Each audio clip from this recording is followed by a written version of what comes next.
Arsenal's creativity, isn't that a question in which we would desperately need an answer to? We seemingly can now have the sturdiest defence in the league, having only conceded 7 goals in the Premier League all season, which is a better record than anyone else. And yet, somehow we seem to lack, this is Arsenal we're talking about, Arsenal somehow seem to lack the firepower up front to kind of blow teams away that we used to do so frivolously. So the biggest question, I suppose, for Mikel Arteta and ourselves is to ask, how do we add more creativity to this Arsenal team?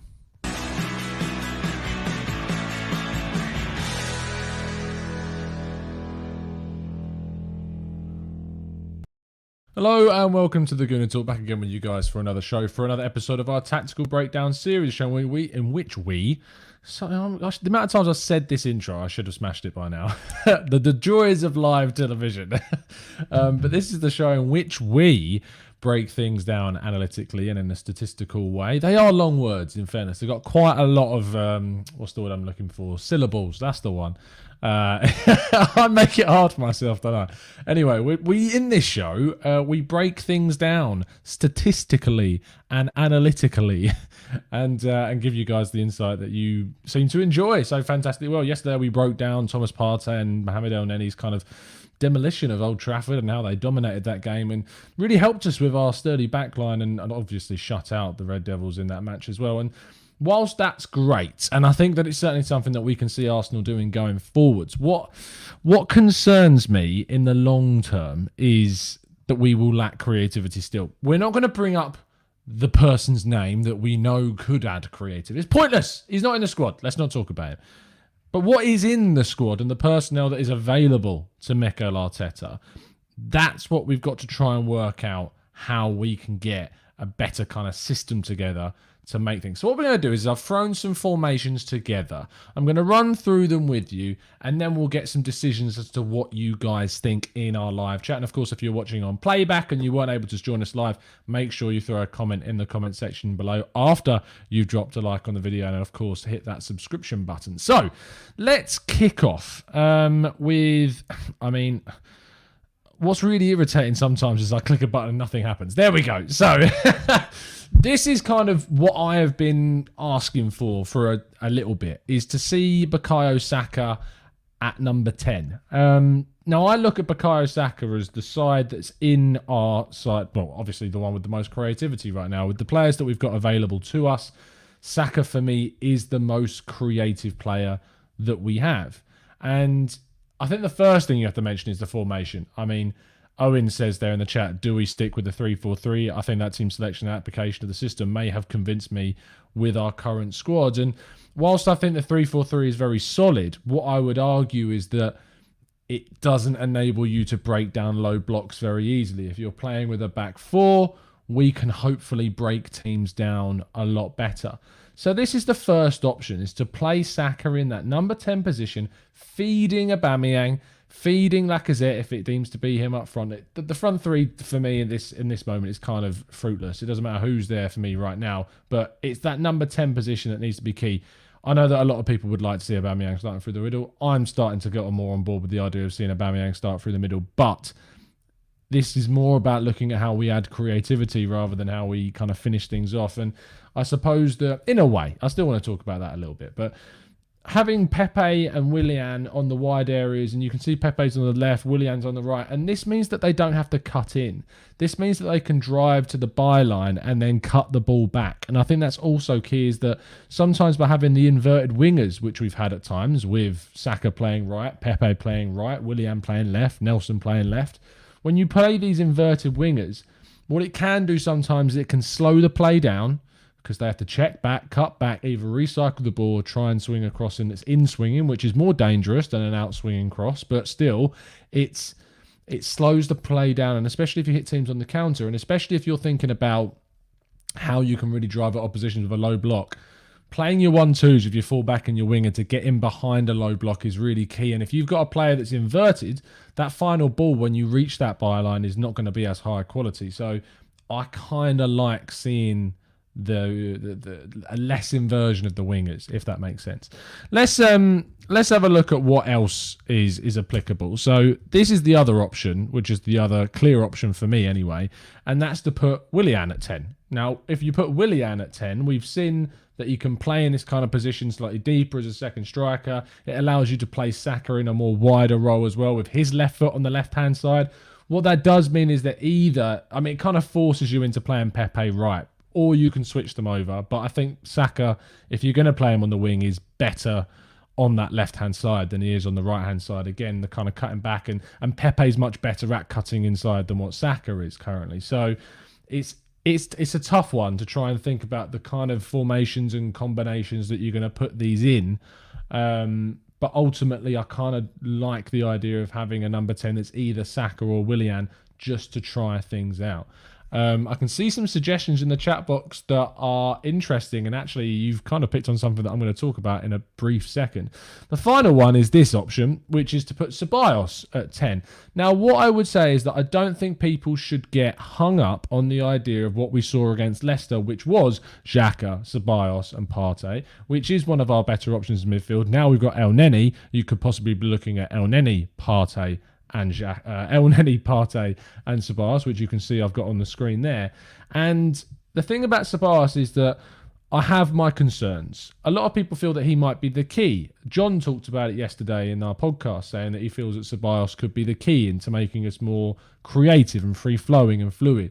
The issue is that he's been playing in such a kind of defensive, passive role for Arsenal that I'm not sure whether he can get back to the role that he was playing at Real Betis and then at Real Madrid for a short stint. I'm not sure whether he can get back to that because he's kind of transitioned and so much under Arteta into this kind of deeper number 8/6 role, somewhere between the two. That I'm just not quite sure whether or not it's going to work. But what I would say is that I think this, as Owen says in the chat, it provides us a good amount of balance. You've got midfielders in the central part of the pitch that can all do defensive work, that can all chip in and do really well. And Ceballos, with his added sort of attributes of playing more defensively for Arsenal, I think is something that's an interesting option for us to try. Finally, now this is the most interesting one that I don't think we'll ever see really competitively in the Premier League anyway. Maybe we'll see it in the Europa League, and we kind of did a little bit against Rapid Vienna, but the final option is to go to a 4-4-2. Now, the first thing that I want to say about this formation is that we tried it under Unai Emery, and it cost us a Europa League final. Lacazette and Aubameyang playing up top in a front two didn't really work as well because we didn't have the players to kind of connect that midfield four to the front two, and they just cut the passing lanes out, and it's very hard to do. Now, what this does, and interestingly, this has a very big impact on our Ivorian forward, being Nicola Pepe. And the thing about Pepe is that he had one of his best performances in an Arsenal shirt in his first season away at Liverpool at Anfield when we lost that game. We were playing in a 4-1-2-1-2 with that midfield diamond. Didn't really work in terms of the width, and under Unai Emery's tactical nous, we kind of accepted defeat by allowing all these crosses to come into the box. I feel that it would be different in this sense. Now, this isn't my preferred formation. This is just me offering up an option. But it provides me an option to see Pepe possibly play in a front two. And if we're trying to work out how we're going to get the best from Pepe, this is an option that could come to the fore. The issue with it is that the wide players, Saka and Willian, their positions would be very fluid again. And you may find that one of them drifts into kind of a number 10 role. You may find that they leave the fullbacks. You may find that only having two central midfielders rather than a three could leave us quite exposed centrally. However, now with Partey and El Neni showing what they can do against Manchester United, I feel that they could hold a 4-4-2 centrally on their own. I feel that they have the capacity to do that. You also have the option to see Pepe possibly drop into kind of a second striker role and play him behind Aubameyang and kind of feed him and try and catch up on things. But it's tricky to kind of put things together in a 4-4-2 shape. This is how I think the best best system that we could use to get the best from those players is to play it in this sort of structure with these combination of players. You notice that Lacazette's not in this. But I just don't think you're going to see this happen on the biggest stage. So that kind of rounds off my 4 suggestions of how we could use the personnel at our disposal to make us more creative. And with 5 minutes left, what we like to do in these live tactical breakdowns, 10 minutes of breakdown and 5 minutes of questions. So if you've got a question that you would like to throw into the live chat now, I would love you to do so. Thapan Roy says, should we go for Isco? Now, this is something that's kind of been thrown up a few times on social media towards me. People know how much I love my La Liga. The issue with this is that I look at Isco at Real Madrid and I'm like, has he kind of reached the kind of ceiling that he was always going to reach at a club like Real Madrid? If he came to Arsenal, is he going to offer anything extra than he's offering currently at Real Madrid? Are we going to play him in the right way? He's a versatile player, don't get me wrong. He plays an 8, plays a 10, play wide. But I just think Isco's time is kind of done, to be honest. I don't think he's the guy to go for. Now, I have shot myself in the foot a few times talking about certain players. Like if you look at Philippe Coutinho all of a sudden, has kind of had a bit of a renaissance period at the end of his time at Bayern and then has come back to Barcelona and looks better.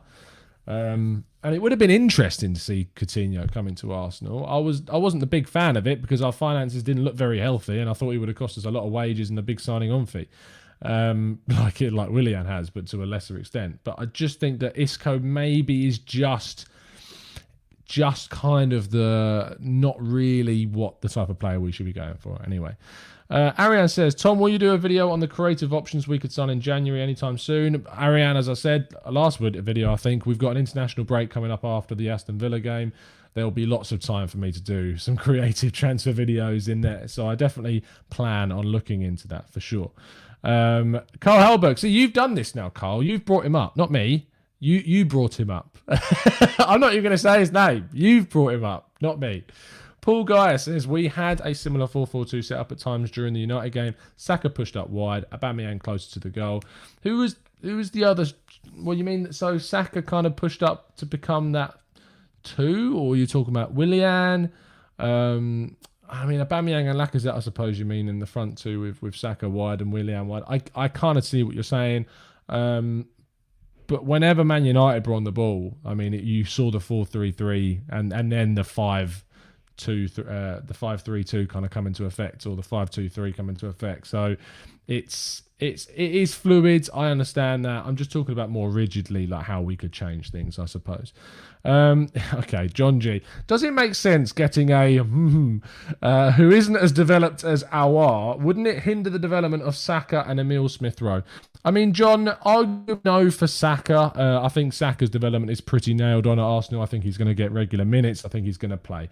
Emile Smith-Rowe is the bigger question mark. And do I have a lot of faith and hope in the young kid? Yes, of course I do. I think he can go on to do really big things at Arsenal. I think I've seen things from him, not just at Arsenal, but from his time at Huddersfield too, from speaking to their former head of football operations, David Webb. And he told me amazing things about Emile Smith-Rowe. But there is just a thing about being ruthless at Arsenal. And I look at that position of creative midfield and I think, right, well, if Arsenal are a couple of signings away from really, really pushing now with the likes of Partey and Gabriel coming in, that creative midfield role is one of those positions that if Arsenal were to sign a really top-class player, it could move us forwards. And sometimes, unfortunately, John, you need to supersede those type of things, for sure. Matthew Hudson says, every player can contribute to this creativity by playing more direct and quicker. We saw El Neni playing more direct and forward than ever, so it's already there. And that's why, Matthew, I've done today's show talking about the personnel that we've already got at the club, and I think that's important to point out at the same time. Vinny Eagle says, do you think we need a striker? Are any of our centre-forwards convincing enough leading the line? I would say that it's on the list, Vinny. I would say that it's on the list of sort of transfer targets that we should have. It would depend on, obviously, what happens with Lacazette. It would depend on what happens with Nketiah. It would depend on what happens and how Martinelli comes back. I see Martinelli with a possible future in the middle, but there is scope for him to also play out wide. There's those two options. You've also got the option of following Balogun. Let's see how he maybe develops. But if Nketiah is not going to make it, if Lacazette's going to make it, if either of the options aren't going to make it, then you start to kind of go down your list and say, if we've got the money, maybe go out and bring someone in. So, yeah, I think that's an option, 100%. Let's go for one more question before we wrap up. Omar, he's always tuning in. Let's give the last question to Omar. He says, Tom, how about we play Emil Smith-Rowe at 10 in a 4-2-3-1 and give the boy a chance, Mikel? I don't think it's about him not giving him a chance. He's been injured, Omar, for a long time. He's been injured. He's coming back from injury. I don't think you can pin this one. I know you like pinning things on Mikel, Omar. I think you're influenced by other content creators, but I think that ultimately Mikel is giving these young guys a chance. I mean, look at the way you've given El Neni a chance back in the squad. He's given Saka a chance. He's given the likes of Nelson an opportunity in the Europa League games, and then Nketiah to come through. He's starting Nketiah in games in the Premier League as well. So I think that Mikel Arteta is giving these young guys a chance, 100%.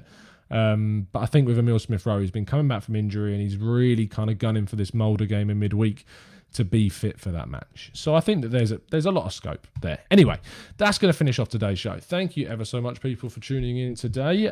Pleasure as always. Make sure you check out the player profiles going on 101 great goals. This is really fantastic stuff, I have to say. And also, I'll give this a plug a couple of times, but the Modern Footballer magazine, if you haven't checked it out, it's not, as I say every time, I don't get paid for this, but I have written in it, and so has Drew and some other really great guys as well. So if you want to check it out, and give it a read, feel free.